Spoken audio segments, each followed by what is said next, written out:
अस्सलामुअलैकुम वरहमतुल्लाहि वबरकातुहू। सबह अल खैर, अहलन व सहलन। आज जो हम लफ्ज़ पढ़ेंगे वो दो हैं, सूरज और चाँद। सूरज के अरबिक में कहते हैं शम्स, शम्स, शम्स।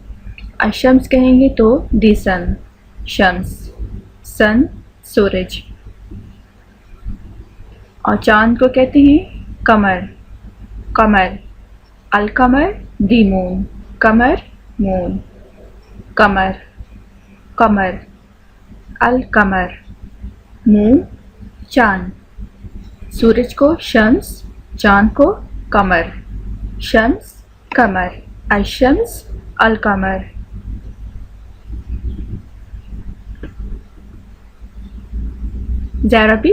Arabic learning. مع السلامة.